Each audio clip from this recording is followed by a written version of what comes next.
കുഞ്ഞിച്ചോ മിനസാൻ നമ്മുടെ വൺ പീസിന്റെ ചാപ്റ്ററായുള്ള 1182ന്റെ മലയാളം മാങ്ക എക്സ്പ്ലനേഷനിലേക്ക് എല്ലാവർക്കും സ്വാഗതം. ഗൈസ്, നമ്മളെല്ലാവരും തന്നെ കട്ടക്ക് വെയിറ്റ് ചെയ്തിരുന്ന ചാപ്റ്ററാണ് നമ്മൾ ഇന്ന് എക്സ്പ്ലെയിൻ ചെയ്യാനായിട്ട് പോകുന്നത്. സോ നിങ്ങളുടെ എല്ലാവരും തന്നെ സപ്പോർട്ട് ഈ ഒരു വീഡിയോയിൽ കാണുമെന്ന് പ്രതീക്ഷിക്കുന്നു. ബിക്കോസ് ഈ വീഡിയോ അടുത്ത് കുറച്ചധികം ഇമ്പോർട്ടൻ്റ് ആയുള്ള ഡീറ്റെയിൽസിനെ പറ്റി സംസാരിക്കുന്നുണ്ട്. ആൻഡ് ഈ ചാപ്റ്ററിന്റെ പേരെന്ന് പറയുന്നത് സാസ എന്നാണ്.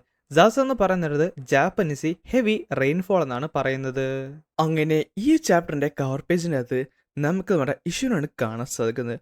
പുള്ളിയാട്ടെ അവിടെ ഇരുന്നുകൊണ്ട് ഒരു ഉടോം കഴിച്ചുകൊണ്ടിരിക്കുകയായിരുന്നു കുറച്ച് കുറുക്കന്മാർ ഉണ്ടാക്കി കൊടുത്തത്. അത് കഴിഞ്ഞ് ചാപ്റ്ററിലേക്ക് ഒഫീഷ്യലി കിടക്കാൻ നേരത്ത് നമ്മുടെ ലോക്കി മാസീവുള്ള അറ്റാക്ക് നമ്മുടെ ഇമ്മുവിന്റെ നേരെ ചെന്നിരുന്നല്ലോ. എന്നിട്ട് അവൻ ചോദിക്കുന്നുണ്ട്, അവന്റെ പ്രസൻസ് ഇപ്പോഴും എനിക്ക് സെൻസ് ചെയ്യാൻ സാധിക്കുന്നുണ്ട്. പക്ഷേ ഞാൻ ഇത്ര വലുതായതുകൊണ്ട് എനിക്ക് അവനെ പ്രോപ്പർലി കാണാൻ പറ്റുന്നില്ലെന്നുകൊണ്ട് അവൻ നേരെ മുന്നിലേക്ക് പറക്കാനായിട്ട് തുടങ്ങി. ഇതേ സമയത്ത് ഇമുവാട്ടെ ആ ഒരു വലിയൊരു ആഡം ട്രെയിൽ ഇടിച്ചു കിടക്കുമായിരുന്നല്ലോ. നിഡ്ഹോക്ക്, നീയും ഞാനും ഈ ലോകത്തിൽ വീണ്ടും കണ്ടുമുട്ടുമെന്ന് ഞാൻ ഒരിക്കലും വിചാരിച്ചതല്ലടാ, ചതിയാ. ഇതേ സമയം നമ്മുടെ ലോക്കിയാട്ടെ പതുക്കെ പറന്ന് അവിടേക്ക് വരുന്നുണ്ടായിരുന്നു. മഞ്ഞ് പെയ്യുന്നു, ഇടിമിന്നൽ ജനിക്കുന്നത് ഐസുകൾ തമ്മിൽ ഉരസം നിർത്തല്ലേ. നിങ്ങൾ രണ്ടുപേരും കൂടെ ചേരാൻ നിർത്ത്, അതെന്തായാലും കൊള്ളാം. റാഗ്നിയർ, നീ അപ്പോൾ ഇത്ര നാള് ഒരു പുതിയ മാസ്റ്ററിന് വേണ്ടി വെയിറ്റ് ചെയ്യുമായിരുന്നല്ലേ. ഇത് ശരിക്കും നൊസ്റ്റാൾജിക് ആയിട്ടുണ്ട്. ആ സമയത്ത് തന്നെ റാഗ്നിയർ ദേഷ്യപ്പെട്ടോട് എന്തൊക്കെ പറയുന്നുണ്ട്. ഈ റാഗ്നിയർ ദി ഹാമർ എന്ന് പറയുന്നത് മിത്തിക്കൽ സ്ക്യൂറൽ ഫ്രൂട്ട് മോഡൽ റെട്ടോസ്ക്യർ കഴിച്ചതാണ്. അടുത്ത സെക്കൻഡിൽ തന്നെ റാഗ്നിയർ ഒരു ഐസ്ഡ് ബേസ്ഡ് അറ്റാക്ക് അങ്ങോട്ട് ചെയ്തു. അതിനുശേഷം നമ്മുടെ ലോക്കി ഒരു മാസീവുള്ള അറ്റാക്ക് ചെയ്യുന്നുണ്ട്. എന്നാൽ ഇമു ഇവിടെ രണ്ടുപേരെ മുകളിലേക്ക് ചെന്നിരുന്നു. എന്നിട്ട് എക്ലിപ്സ് എക്സ്പ്ലോഷൻ എന്ന് പറഞ്ഞ ഒരു നെയിംഡ് അറ്റാക്ക് അങ്ങോട്ട് യൂസ് ചെയ്യും. പെട്ടെന്നായിരുന്നു അതിൻ്റെ അന്ന് കുറേയധികം മാസീവുള്ള എക്സ്പ്ലോഷൻസ് നേരെ നിലത്തേക്ക് ഇറങ്ങി അവരെ അറ്റാക്ക് ചെയ്യാനായിട്ട് തുടങ്ങിയത്. അവരെ മാത്രമല്ല ആ സ്ഥലം തന്നെ നിന്ന് കത്താനായിട്ട് തുടങ്ങി. ഇതെല്ലാം തന്നെ ദൂരെ നിന്നുകൊണ്ട് നമ്മുടെ ബോണി കാണുന്നുണ്ടായിരുന്നു. ഇത് ശരിക്കും പേടിപ്പെടുത്തുന്നതാണല്ലോ. ബോണി, നീ ഇങ്ങോട്ട് വാ. അതിലും ഞാൻ ഫൈറ്റ് ചെയ്യുന്നില്ല, അല്ല എസ്പെഷ്യലി അവനോട് എനിക്ക് ഫൈറ്റ് ചെയ്യാൻ ഒരു ആഗ്രഹമില്ല. പിന്നെ അല്ലാതെ നിന്നെ നോക്കേണ്ടത് എൻ്റെ ചുമതലയാണ്, അത് ഞാൻ സമ്മതിക്കത്തുമില്ല. പക്ഷേ അവരെന്താണ് ഇവിടെ ചെയ്യുന്നതെന്നാണ് എനിക്ക് മനസ്സിലാത്തത്. അവനെ കണ്ടിട്ട് എന്തായാലും ഒരു 5 LDസിൽ ഒരാളല്ല, പകരം എനിക്ക് തോന്നുന്നു ആ നൈറ്റ്സിൽ എന്തോ നല്ല റാങ്കുള്ള ഒരാളാണെന്നാണ്. ഇതെന്തായാലും നാച്ചുറലാണ്. 8ാമത്തെ സെഞ്ചുറിയിൽ ക്രിയേറ്റ് ചെയ്ത ഒരു ഓർഗനൈസേഷൻ ഇല്ലേ, അവർക്ക് ഈ ഡാർക്ക് ഷാഡോസ് നിന്ന് പവർ കിട്ടിയില്ലെങ്കിലേ അത്ഭുതമുള്ളൂ. പക്ഷെ അതാണ് കേസെങ്കിൽ. ഈ സമയത്ത് സാഞ്ചിയുടെ പതുക്കെ എഴുന്നേക്കുന്നുണ്ട്. സാഞ്ചി, നീ എവിടെ പോകുവാണ്? നിന്റെ ഇഞ്ചുറീസ് ഒക്കെ. ബോണിച്ചാൻ, എനിക്കിപ്പോൾ ഇവിടെ കിടക്കാൻ പറ്റത്തില്ല. പിന്നെ കാണിക്കുന്നത് ചെറിയൊരു ഫ്ലാഷ് ബാക്ക് ആണ്.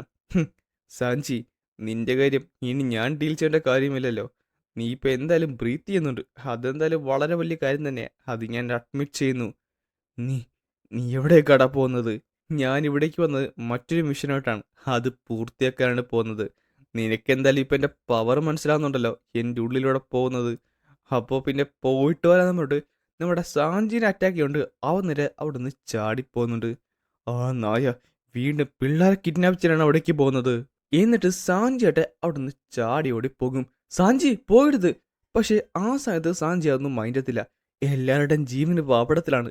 അതിനു പുറമെ ഉസോപ്പും ലൂഫിയും അഡ്മയർ ചെയ്യുന്നൊരു കൺട്രിയാണിത്. ഇതെൻ്റെ പേഴ്സണൽ ഡ്യൂട്ടിയാണ്. ഞാൻ എൽബഫിനെ പ്രൊട്ടക്ട് ചെയ്യണം. അത് മാത്രമല്ല ഇവിടെ വലിയ ജയന്റ് ബ്യൂട്ടീസ് ഉണ്ട്, അവരെ ഞാൻ പ്രൊട്ടക്ട് ചെയ്യണമെന്നുണ്ട്. സാഞ്ചിയാട്ടെ അവിടെ നിന്ന് പോകുന്നുണ്ട്. പിന്നെ കാണിക്കുന്നത് ദി ഔൾ ലൈബ്രറിയാണ്. അല്ല, ഇവിടെ ഒരു ബാക്ക് ഡോർ ഉണ്ടായിരുന്നോ? ഇല്ല, ഇതൊരു അണ്ടർഗ്രൗണ്ട് പാസേജിലേക്കാണല്ലോ പോകുന്നത്. അങ്ങനെ അവർ നേരെ അടിയിലേക്ക് ഇറങ്ങി. അല്ല, ഇവിടെ ഒരു ഹിഡൻ റൂം ഉണ്ടായിരുന്നോ? ഇതെനിക്ക് വിശ്വസിക്കാൻ പറ്റുന്നില്ല. ബിബ്ലോ, അപ്പൊ നീയായിരുന്നല്ലേ ഈ പുസ്തകത്തിനെ എല്ലാം തന്നെ രക്ഷിച്ചത്? അപ്പൊ നീ കാരണം ഇതൊന്നും കത്തി ചാമ്പലായില്ലല്ലേ? താങ്ക് യു എന്ന് നമ്മുടെ റോബിൻ പറയും. ആ സമയത്ത് സോളും പറയും ചെയ്യും, എനിക്ക് എങ്ങനെ നന്ദി പറയണമെന്ന് അറിഞ്ഞൂടാ. പക്ഷേ ബിബ്ലോ, നിന്നെ കൂടുതൽ മനസ്സിലാക്കാൻ നേരത്ത് നീ കൂടുതൽ മിസ്റ്റീരിയസ് ആയിട്ട് വരുവാണല്ലോ. അത് കഴിഞ്ഞ് കാണിക്കുന്നത് നിയർ ദി വെസ്റ്റേൺ വില്ലേജ് ആണ്. ആ ഒരു സീ ക്ലൗഡ് പോർട്ടിലെ അതിൻ്റെ അടുത്തായിട്ട് പെട്ടെന്നായിരുന്നു ആകാശത്ത് നിന്ന് ഒരു സാധനം നേരെ നിലത്തേക്ക് വീണത്. അതാട്ടെ ജയൻസിന്റെ ഒരു മാസീവുള്ള ഷിപ്പാണ്. അതിട്ടത് നമ്മുടെ ഷോമേഴ്സ് ആയിരുന്നു. ഇതൊട്ടും തന്നെ നിസ്സാരമായ ഒരു ഫീറ്റില്ല. ബിക്കോസ് ജയൻസിന്റെ ഒരു ഷിപ്പ് എന്ന് പറയുന്നത് എന്തുമാത്രം മാസീവ് ആണെന്ന് പറഞ്ഞു കഴിഞ്ഞാൽ നമ്മുടെ മറൈൻസിന്റെ വാർഷിപ്പിനെക്കാട്ടും വലുതാണ്. നമ്മുടെ സണ്ണിനെ വെച്ച് കമ്പയർ ചെയ്യുന്ന നേരത്തെ തന്നെ ഇത് എന്തുമാത്രം വലുതാണെന്ന് നമ്മൾ കണ്ടതാണ്. സോ ഇത് പൊക്കിക്കൊണ്ടുവരുന്നെന്ന് പറയുന്നത് ഒട്ടും നിസ്സാരമായ ഒരു ഫീറ്റേ അല്ല. ഹലോ, ഞാൻ പറയുന്ന കേൾക്കുന്നുണ്ടോ? ഇത് ഷുമേഴ്സ് ആണ്. പറഞ്ഞ കേൾക്കുന്നുണ്ടോ? ഷുമേഴ്സ് ആണ്. ഞാൻ എന്തായാലും പറ്റിയൊരു വലിയ ജയന്റെ ഷിപ്പ് തന്നെ കണ്ടെത്തിയിട്ടുണ്ട്. ആ പിള്ളേരൊക്കെ 5 നിമിഷത്തിനുള്ളിൽ നീ ഇവിടേക്ക് കൊണ്ടുവരാം. പറഞ്ഞത് മനസ്സിലായോ? ഈ സമയത്ത് പിന്നെ കാണിക്കുന്നത് വെസ്റ്റേൺ വില്ലേജ് ആണ്. അല്ല, അത് നോക്കി, ആ ഫോറസ്റ്റ് ഒക്കെ നിന്ന് കത്തുവാണല്ലോ. ഇത് കണ്ടിട്ട് ഒരു വലിയ യുദ്ധം തന്നെ നടക്കുന്ന പോലെ ഉണ്ട്. നിന്റെ കൈ ക്ലീൻ ആയിട്ടാണ് കട്ട് ചെയ്തിട്ടുള്ളത്. അതുകൊണ്ട് തന്നെ ഫിംഗേഴ്സ് ഒക്കെ പ്രോപ്പർലി എനിക്ക് അറ്റാച്ച് ചെയ്യാനായിട്ട് സാധിച്ചിട്ടുണ്ട്. അതെന്തായാലും കുറച്ച് മാസങ്ങളെടുക്കും കംപ്ലീറ്റ്ലി ഹീലാകാനായിട്ട്. Chopper, really thanks. പക്ഷെ ഞാനിപ്പോൾ കംപ്ലീറ്റ്ലി യൂസ്ലെസ് ആയില്ലേ. ഞാനാണ് ബാക്കിയുള്ളവരെ ട്രീറ്റ് ചെയ്യേണ്ടത്. അത് പറഞ്ഞിട്ട് കാര്യമില്ല. നീ അതിനെപ്പറ്റി ആലോചിക്കണ്ട. നിന്നെപ്പറ്റി ആലോചിക്കേണ്ട സമയമാണിത്. Doctor chopper, really thanks. നീ കാരണമാണ് എൻ്റെ അമ്മേനെ എനിക്ക് രക്ഷിക്കാൻ സാധിച്ചത്. ഒരിക്കലുമല്ല, അത് ജസ്റ്റ് ആ ഒരു ഫസ്റ്റ് എയ്ഡ് മാത്രമാണ്. ഇവിടുന്ന് പോയതിന് ശേഷം വേണം നമുക്ക് അവരെ പ്രോപ്പർലി ട്രീറ്റ് ചെയ്യാനായിട്ട്. ഗർഡ്, നിനക്ക് കുഴപ്പമൊന്നുമില്ലല്ലോ? ഇത് സ്വപ്നമൊന്നുമില്ലല്ലോ. എൻ്റെ ഐഡിയ എൻ്റെ വിരലുകൾ തന്നെ മുറിഞ്ഞു പോയിരിക്കുന്നു. ഞാൻ വേണമെന്നുണ്ടെങ്കിൽ എൻ്റെ വിരലുകൾ തരാൻ കേട്ടോ. എനിക്ക് കുഴപ്പമൊന്നുമില്ല. ഏയ്, എനിക്ക് കുഴപ്പമൊന്നുമില്ല. എന്തുവാണ് ഇതെന്ത് കോൾഡാണെന്ന് നോക്കണേ ഈ ഒരു സമയത്ത് നീ എന്നെ.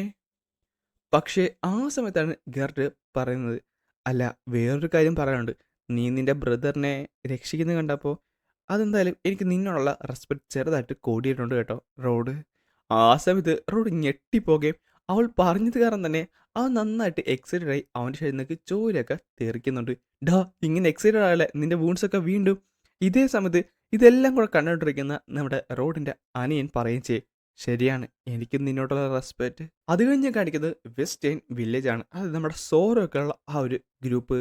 ഗോൾഡ് ബർഗ്, ക്ഷമിക്കണം കേട്ടോ, നിനക്കാകുമ്പോൾ കുറച്ചുകൂടെ കുഴപ്പമൊന്നുമില്ല. ന്യൂ ജെൻ പൈററ്റ്സിൽ എനിക്ക് മാത്രമേ പ്രോപ്പർലി വലിയ കുഴപ്പമൊന്നും ഇല്ലാതെ ഉള്ളൂ. അതുകൊണ്ട് ഇത് വലിയ കാര്യമൊന്നുമില്ല. പിന്നെ ഒന്നോർത്ത് കഴിഞ്ഞാൽ ഞങ്ങളല്ലേ താങ്ക്സ് പറയേണ്ടത്. നിങ്ങൾ ഞങ്ങളുടെ കൂടെയാണ് നിൽക്കുന്നത്. എൽബഫിന്റെ ഫൈറ്റ് ആയിട്ട് കൂടി നിങ്ങളിവിടെ ഫൈറ്റ് ചെയ്യുന്നുണ്ട്.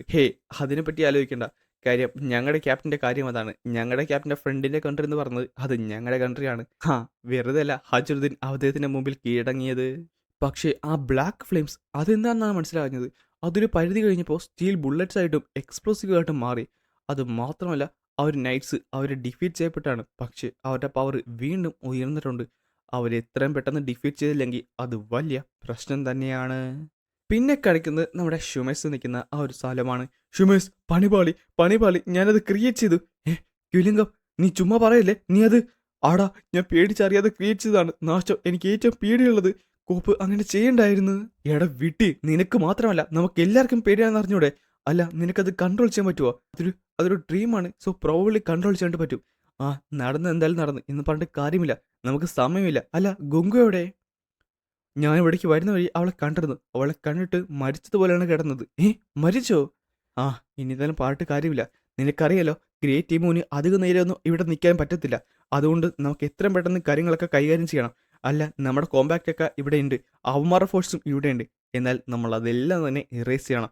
നമ്മൾ ദി ഗ്രേറ്റ് വണ്ണിനെ ഒരിക്കലും ഡിസപ്പോയിന്റ് ചെയ്യാൻ പാടില്ല. പറഞ്ഞത് മനസ്സിലായല്ലോ? അദ്ദേഹത്തിന്റെ എക്സ്പെക്ടേഷൻ്റെ അത്ര നമ്മൾ ഉയരുകയും ചെയ്യണം. എനിക്ക് മനസ്സിലായി. അത് കഴിഞ്ഞാണ് വെസ്റ്റ് വില്ലേജ് കാണിക്കുന്നത്. ഇതെന്നായിരുന്നു അതിശക്തമായി മഴ പെയ്യാനായിട്ട് തുടങ്ങിയത്. അവർക്ക് എന്താണ് സംഭവിക്കുന്ന പോലും മനസ്സിലാകുന്നില്ല. കാര്യം, ആ സ്ഥലം തന്നെ പതുക്കെ ഫ്ലഡ് ചെയ്യാനായിട്ട് തുടങ്ങി. ഈ സമയത്താണ് ക്യുലിംഗം പറയുന്നത്, ചെലി, അതുങ്ങളൊക്കെ പിടിച്ചുകൊണ്ടുവാ. അടുത്ത സെക്കൻഡിലാണ് ഒരു കൈ ആ ജനലിനകത്തൂടെ വന്നിട്ട് ആ പിള്ളേരെയൊക്കെ കയറി പിടിക്കുന്നത്.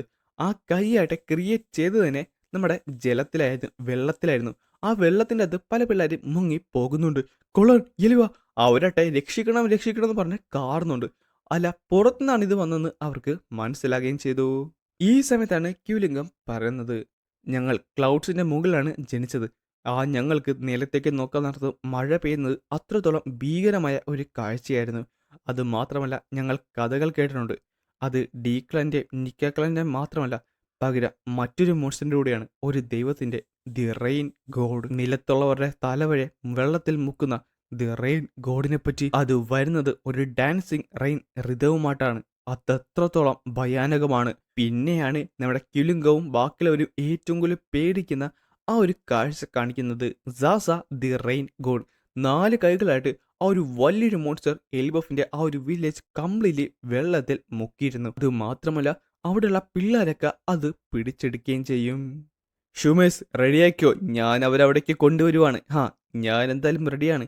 ഈ സമയത്താണ് സോറോ ഈ ഒരു കാഴ്ച കാണുന്നത്. അല്ല, വില്ലേജിലെ അവസ്ഥ അത് കുറച്ച് മോശമാണല്ലോ. അല്ല, നമ്മൾ തിരിച്ചു പോകണം. അപ്പോഴാണ് സോറോ അത് കാണുന്നത്. അത് കുഴപ്പമില്ല. ഈ സമയത്ത് സാഞ്ചിനെ അവൻ കാണുന്നുണ്ട്. ഡാ, അത് നീ നാശമാക്കിയേക്കല്ലേ, പറഞ്ഞത് മനസ്സിലായോ? ആ, എനിക്ക് നിന്നോട് അത് തന്നെ പറയാനെന്ന് പറഞ്ഞിട്ട് സാഞ്ചി വില്ലേജിലേക്ക് ഹെഡ് ചെയ്തുകൊണ്ടാണ് ഈ ഒരു എപ്പിസോഡ് ഇവിടെ അവസാനിക്കുന്നത്.